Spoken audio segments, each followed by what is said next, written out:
Perdeu o que eu falei. Boa tarde, meus queridos alunos. Estamos aqui essa tarde linda e ensolarada para ter mais uma aula de história. E essa aula de história de hoje é uma introdução que eu quero, sabe, eu quero que vocês realmente aprendam isso de verdade. E se a gente estivesse na sala, essa aula seria com muito mais detalhes, muito mais riqueza. Tá bom? Aí é o seguinte. O Gabriel mandou um joinha para mim. E o que eu quero com isso? Que vocês entendam como que se formou a sociedade grega. Porque mais para frente eu vou falar como que era formada a sociedade grega e vocês vão ver aquela pirâmide, sabe? Assim, em cima tinha os sacerdotes, depois tinha os abatas, depois tinha os escravos, né? Tinha os povos conquistados. Né? Gente, a gente vai falar de um período e ali que vai se começar aquilo que a gente entende hoje como democracia. Sabe que esse negócio de poder opinar, dar opinião, poder votar, se fazer representar, cobrar daquele seu representante que faça uma ponte, cobrar do seu representante, né? A gente está chegando perto das eleições, a gente vai falar disso. Boa tarde. Daí o que acontece? É nesse momento que a humanidade, ou melhor, pelo menos a civilização ocidental, da qual a gente faz parte, começa a criar os seus valores, inclusive os valores religiosos, ou seja, a forma como a gente se relaciona com os deuses. Exatamente, por isso que era uma sociedade muito mística nessa época. O que eu queria falar com vocês agora e introduzir, eu descobri um canal. O nome desse canal é Edu Escriba. Ele deve estar começando agora, tem 500 e poucas visualizações, mas é ótimo. A forma como ele coloca esse início da formação do mundo grego é excelente. O cara está realmente de parabéns. Eu até mandei um recadinho para ele que eu ia apresentar o canal dele para vocês. A partir de então, gente, um ótimo canal para você estar indo lá acessar. Gostei mesmo de o cara. Boa tarde, Lucas. O cara está realmente de parabéns, então por isso merece estar sendo apresentado aqui na nossa aula, tá bom? Sem muitas delongas, eu vou querer passar o vídeo dele rapidão para a gente voltar a conversar depois. Quem quiser pegar um caderninho, um lápis, né, para poder anotar alguma dúvida que tiver, tá bom? Para depois perguntar para mim, tá bom? Porque a gente vai começar a entender um mundo grego, como que ele foi formado, tá bom? Bom, primeiro, para a gente começar a entender, desde o vídeo, teve um filósofo grego, o nome dele é Homero, filósofo. Filósofo é aquela pessoa pensadora, né? Entre os gregos, o grego achava que o homem não devia trabalhar. Mas sabe quem que era o homem do grego? Só quem era grego. Então o grego não precisava trabalhar, tinha que fazer o que era de melhor. O homem pensa, elabora, planeja, né? E bota os escravos para fazer. Né? Então o pensamento do grego era bem esse também. Mas o que eu quero falar para vocês é o seguinte: esse filósofo, né, esse escritor, né, porque naquela época não existia a separação que não tem hoje, né? O engenheiro, você é agrônomo, você é piloto, você... Não, você tinha um filósofo. O filósofo ele era dotado da arte do conhecimento, né? Então se dedicava a um texto de coisa. O nome dele era Homero. E o Homero, a notícia que a gente tem a respeito da Grécia foi escrito por Homero. Ele fez 2 grandes obras, né? Que a gente até hoje a gente usa ela para entender o mundo grego, tá? Porque ele falou muito do mundo grego, como que ele se expandiu. Mas e o período antes do Homero nascer? Quem que contou? Então esse período, que é antes do Homero escrever as coisas que ele escreveu, é chamado de período pré-Homero. Pré-homérico significa antes de Homero, esse filósofo, escritor que explicou o mundo grego para a gente até hoje.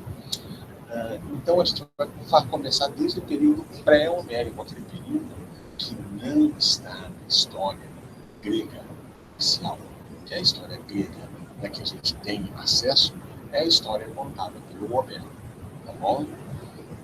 Então, eu vou colocar um vídeo para vocês verem, tá bom? Aqui.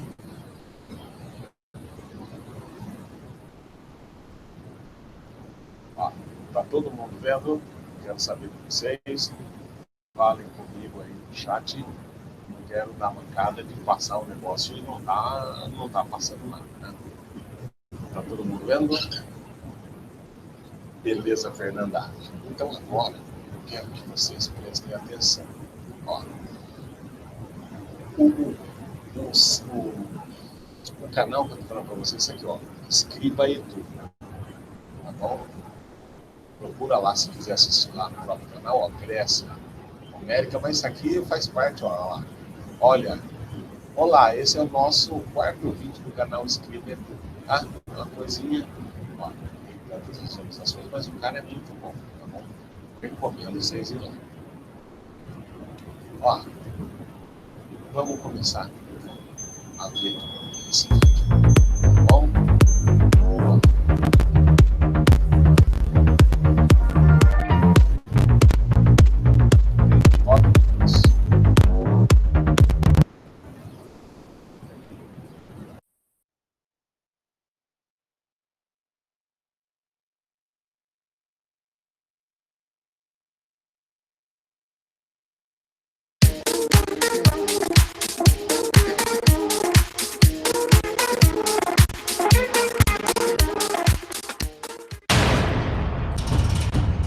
Olá pessoal, no vídeo de hoje vamos ver um resumo sobre a formação da sociedade grega. É um resumo, pois a realidade é sempre muito maior. Primeiramente, temos que entender que a Grécia unificada não existia. Assim, toda vez que for falado Grécia, entenda-se como o território da atual Grécia. Então vamos lá. A geografia grega dificultava a grande produção alimentar e a concentração populacional. Devido ao seu solo árido, pedregoso e seu relevo muito acidentado, tornava difícil a comunicação entre vários pontos do interior, contribuindo para seu fracionamento político. Por outro lado, a costa grega, sendo extremamente recortada, criava uma série de portos naturais, o que facilitava a comunicação entre as regiões litorâneas. O período pré-homérico é dividido em duas partes. A civilização minoica, que se desenvolveu na ilha de Creta e durou cerca de 1500 anos, e a civilização micênica, que se desenvolveu na Grécia continental e durou cerca de 400 anos. Há cerca de 10 mil anos atrás, apareceram as primeiras comunidades na Grécia continental e em Creta. E por volta de 8 mil anos atrás, já apareciam as primeiras proto-cidades e as primeiras fortificações. Em 4.500 anos antes de Cristo, inicia a metalurgia do cobre e aparecem os primeiros objetos do metal. Isso favoreceu enormemente a produção agrícola e o crescimento populacional. Das comunidades fixadas na Grécia, a ilha de Creta é a primeira a ter um grande destaque em seu desenvolvimento, desenvolvendo assim a civilização minoica, porém não eram gregos. A sociedade grega só foi formada com a chegada de 4 outros povos, os aqueus, os eólios, os jônios e os dórios. Sua privilegiada situação geográfica favoreceu o comércio marítimo com o Egito, com a Grécia continental e com a Ásia Menor, contribuindo muito para a sua riqueza. A riqueza minoica vinha do comércio marítimo e de colônias formadas nas regiões litorâneas. Esse sistema econômico recebeu o nome de talassocracia. Após 400 anos de grande crescimento econômico, um grande evento, ainda sem respostas definitivas, interrompe seu crescimento e inicia um período de 50 anos de instabilidade em Creta. Provavelmente, o grande evento foi uma erupção vulcânica, seguida de um terremoto. Após 50 anos de instabilidade, Creta volta a se reorganizar a partir da cidade de Knossos. Knossos começa a dominar outras cidades ao longo da ilha de Creta e vai adquirindo cada vez mais centralização política, chegando a ter cerca de 100 mil habitantes. Feito extraordinário para a época, com a concentração de poder e o aumento das riquezas, Knossos constrói, no século 17 a.C., sua principal obra de arquitetura, o Palácio de Knossos. O Palácio de Knossos parecia uma cidade de tão grande. Tinha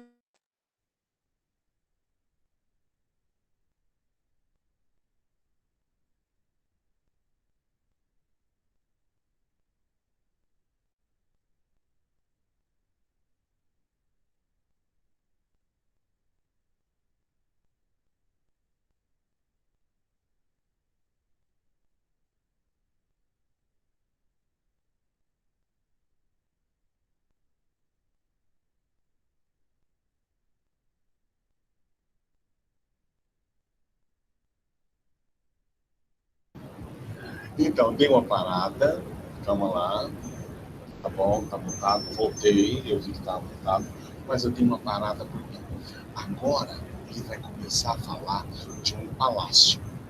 Esse palácio, dentro da mitologia grega, fala que um herói com o nome de Teseu, ele derrotou o Minotauro, né? Só que, na verdade, como historiador, eu vou falar para vocês que não foi o Teseu a única pessoa que foi lá e derrotou o Minotauro. Na verdade, isso é tudo uma figura de linguagem da época para tentar, digamos assim, colocar o feito que aconteceu dos povos micênicos, né, invadirem Creta e acabarem destruindo a Creta. Então foi criada uma fábula, uma história, né, como se aquele exército liderado pelo Teseu fosse, sabe, iluminado pelos deuses. Então criou-se toda uma lenda, tá? E quando eles invadiram esse palácio, na verdade aquele palácio era um labirinto, e esse labirinto ali vivia, né, quem o filho do rei de lá da época, né, o tal do Minotauro. Então eu vou voltar até um pouquinho para vocês entenderem tudo certinho o que eu estou falando, tá? O povo de Micênia, ele vivia na Grécia continental. O que é a Grécia continental? É aquela uma que é maior. E tem a Grécia continental e tem o quê? A ilha. A ilha não faz parte do continente, entendeu? Então tem dois tipos de Grécia, né? Era tudo povo grego, só que quem dominava era a cultura que minoica, né? Olha o que vai acontecer com a cultura minoica.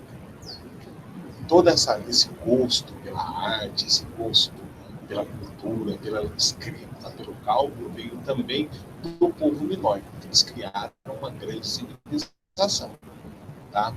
Isso que eu queria que vocês entendessem.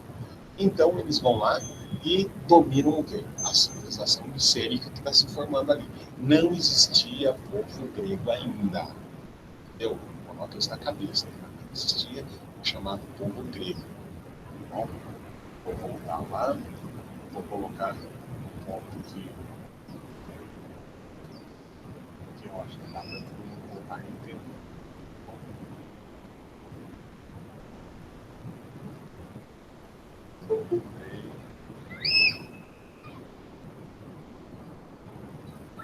Vou apresentar. Bom, voltamos. Estamos voltando. Voltou. Tá bom? Agora vamos passar o vídeo. No século 17 a.C., sua principal arquitetura, o Palácio de Knossos. O Palácio de Knossos parecia uma cidade de tão grande.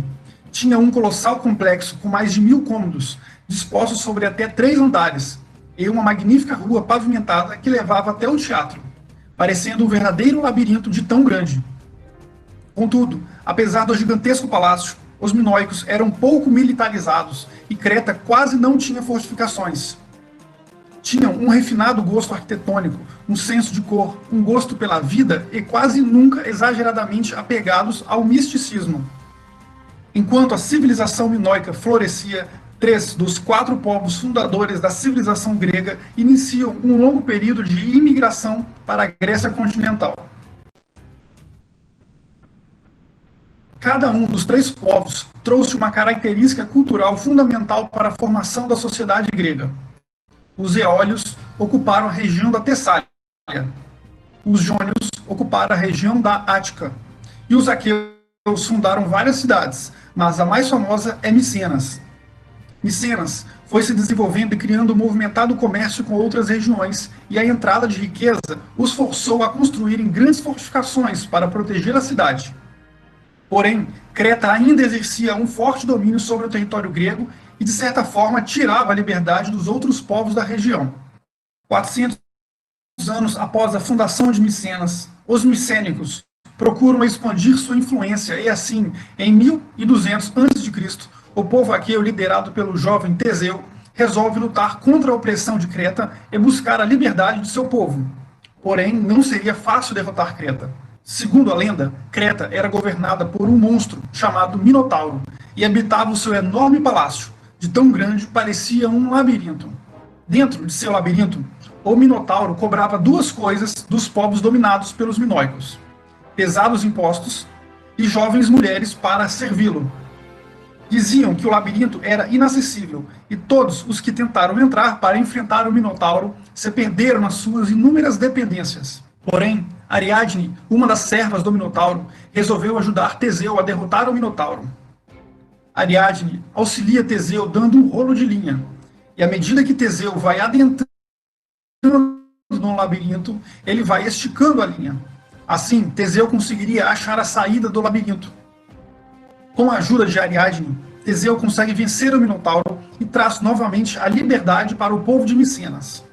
Sua vitória representou a conquista da cidade de Micenas sobre a ilha de Creta, e assim tem início a civilização micênica, que é a segunda fase do período pré-homérico. Micenas passa a ter uma crescente influência pelo território grego e sua riqueza aumentava a cada dia.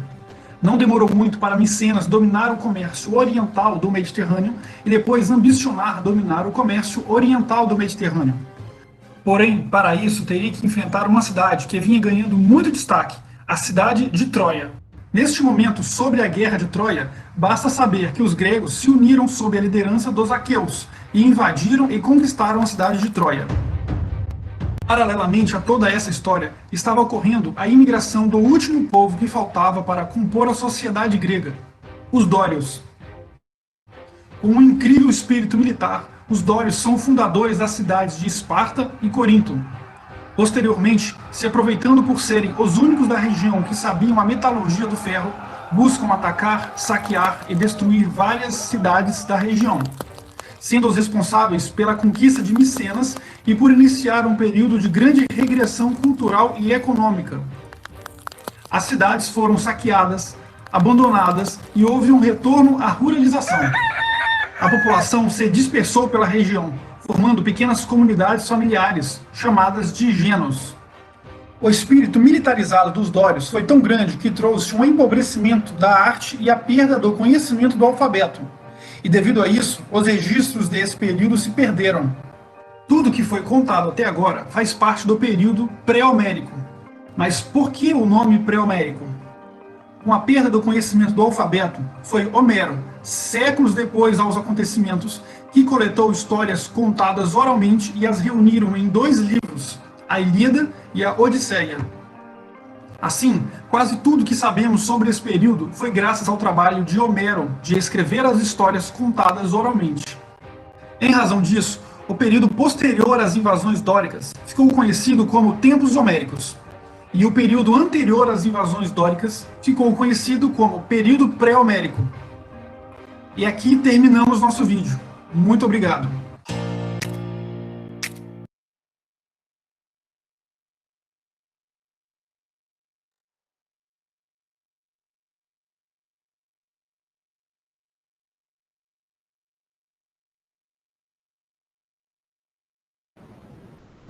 Então, pessoal, viu que depois chegou mais gente aí, né? Lucas Jasso, né? Lucas Jasso é a...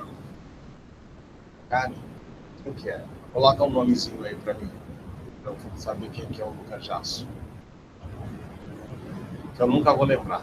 Eu não lembro mesmo. Ah, cara. Eu sabia que era uma menina, eu não lembrar quem que era. É que vocês, para mim, são esses avatarzinhos que tem aí. Vocês tudo vê a Carla. Né? Aí é o seguinte, gente, vocês perceberam, então, que, digamos assim, quando a gente fala na Grécia, não foi um povo que já existia. Ele foi um povo que foi, digamos assim, foi formado pela quando acabou a civilização minoica.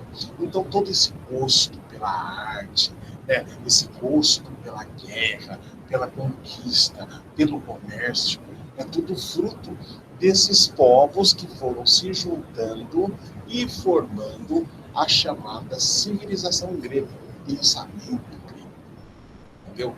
Aí é que tá. Então, imagina que o povo grego ele veio sendo formado durante muito tempo. Você viu lá, né? O pessoal há 10 mil anos lá começou a ocupar aquela região. Né? Então, de lá para cá, muita coisa veio se formando. Você viu que da civilização, quando a civilização minoica, né, ela foi dizimada, né? Beleza. Daí o que aconteceu? Ela falou que mandou por e-mail a atividade dela. Ótimo, é bem por aí mesmo. O que aconteceu? Muito do que existia escrito, por exemplo, da ilha de Creta, né, que esse povo já dominava, né, os minoicos, eles já dominavam aquela região. Eles eram muito conhecidos, por exemplo, no norte do Egito, eles já faziam comércio com o Egito. Eles navegavam por todo o Mediterrâneo fazendo comércio. Eles até tinham um tipo de regime, né, um tipo de organização diferenciada. Quem não viu lá escrito lá na tal de talassocracia? Alguém daqui, olha o desafio, hein? E não vai ficar correndo e ver no Google agora, não. Talassocracia. O que é talassocracia? Vou dar 1 minuto do meu relógio. Nem eu. Quando eu ouvi isso pela primeira vez, eu falei, talassocracia? O que é isso, professor? Eu pergunto. Talassocracia.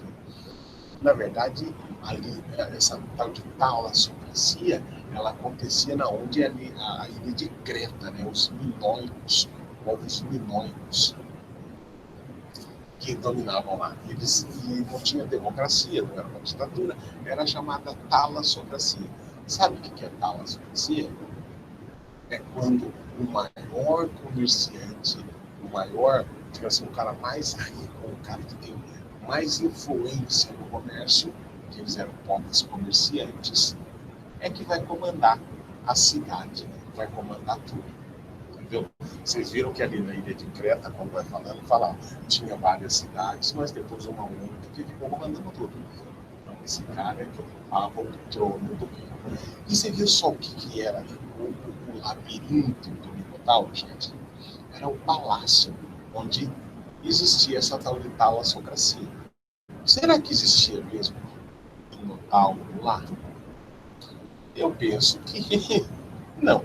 Será que o Teseu foi sozinho lá fazer aquilo? Não. Mas como que você chega a essa conclusão, professor? Porque quem escreveu isso foi um homem chamado Homero, filósofo grego. Muito tempo depois foi que o Homero foi nessas ilhas, conversou com as pessoas, conversou com esse, conversou com aquele, pegou histórias, e dessas histórias ele escreveu 2 livros. Odisseia, por exemplo. Odisseia conta a história de quem? Né?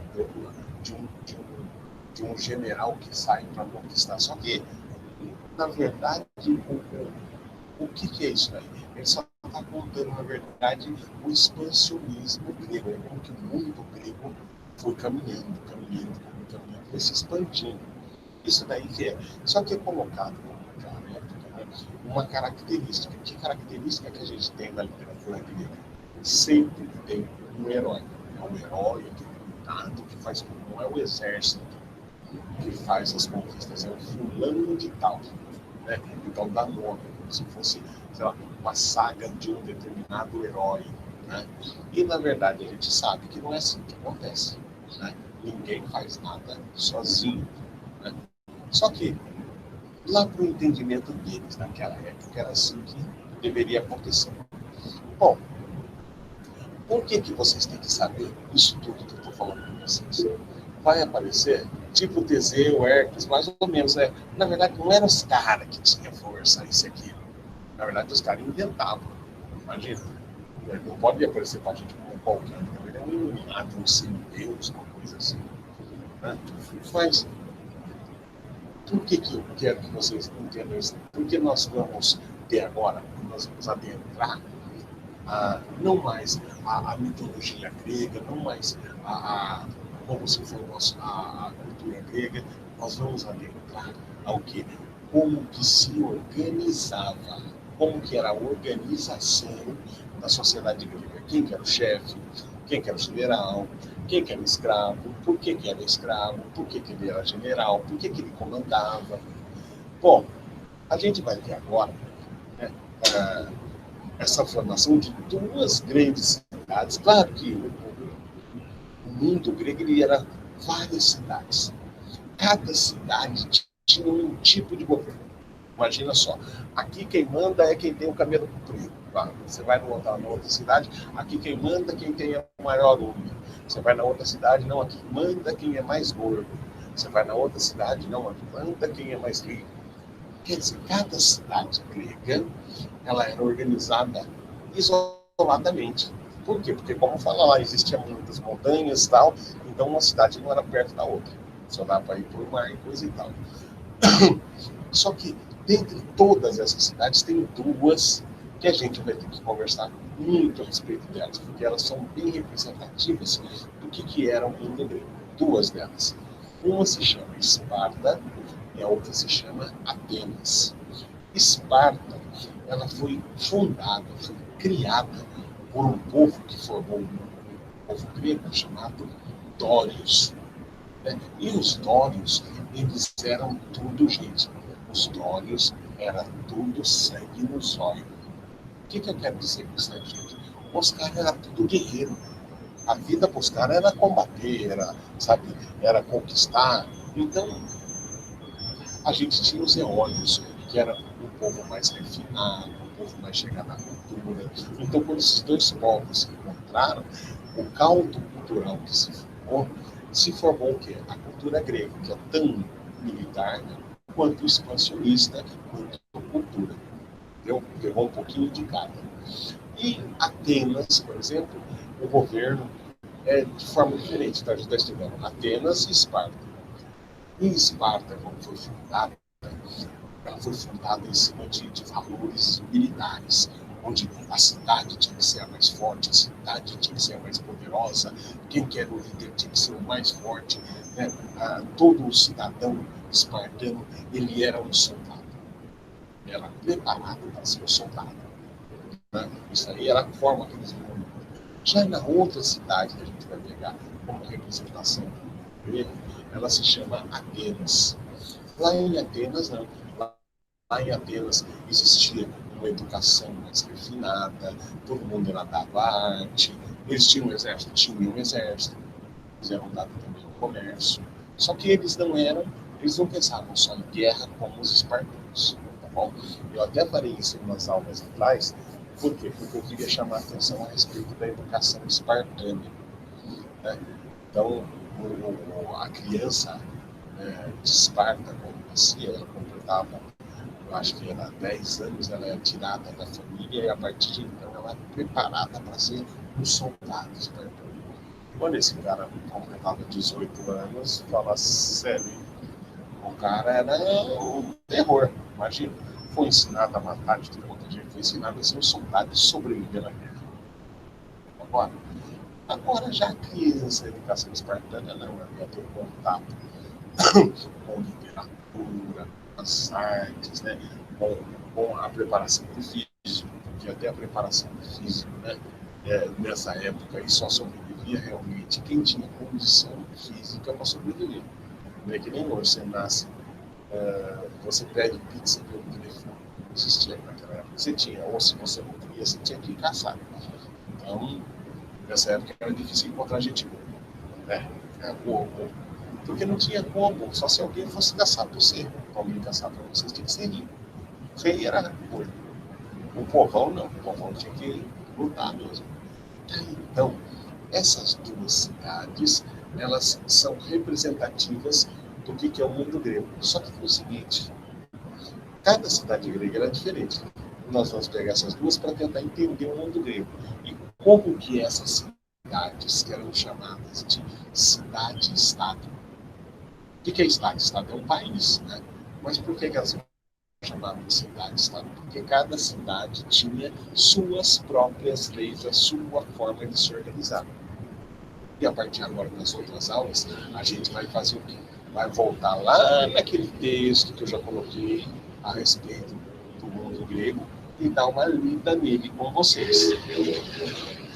Se vocês se comprometerem a ler, vocês vão entender muito do que eu vou falar. Agora, se não tiver compromisso de ler, vai entender um pouco do que eu vou estar falando aqui. Tá? Mas lá naquele texto tem tudo que vocês precisam e é só voltar lá. Tentar entender como que a sociedade grega se organizava. Quem que ficava no topo da pirâmide?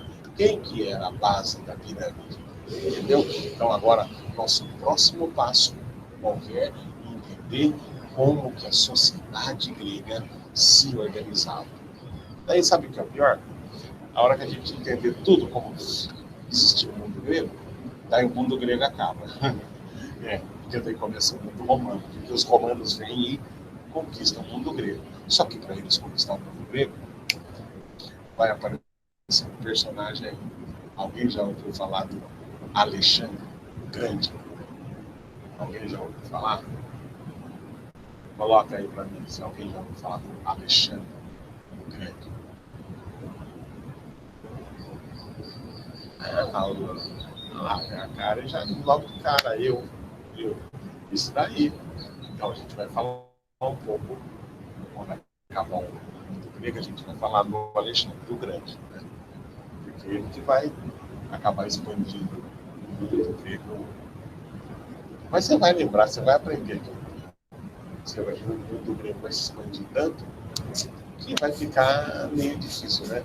E daí o Alexandre vai acabar. Bom, não vou dar spoiler, né? Bom, rapaziada, é o seguinte. A nossa aula não tem mais necessidade de ficar se alongando muito, tá bom? Até porque daqui a pouco também eu quero falar com outro aqui. Então, vou dando por encerrado a nossa aula, tá bom? Quero que vocês vão lá, peguem a atividade no site do EB, tá bom? Tá bom? Quero que vocês vão lá e olhem aquela cruzadinha. Ó, por favor, quem for fazer a cruzadinha, faça no caderno e faça os quadradinhos, pelo amor de Deus. A não ser que você vai imprimir. Se você imprimir, beleza.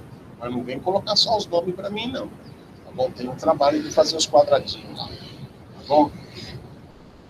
Olha lá. A mãe da Fernanda falou que vai imprimir. Ou você faz uma coisa bonitinha, ou você faz uma coisa bonitinha. Não adianta você fazer coisa anarquia, né? Vamos falar sério. Pode fazer o caderno? Pode, claro que pode. Vai lá, risca tudo carreguinho, pô, fica bonitinho, fica apresentável. Tira a foto, manda pro Regis. Beleza? Então tá bom. Gente, eu vou parar a gravação e encerrar a aula. Daí eu quero que a pessoa que quer conversar comigo fique aqui, tá bom? Tudo bem? Então tá bom. Parar.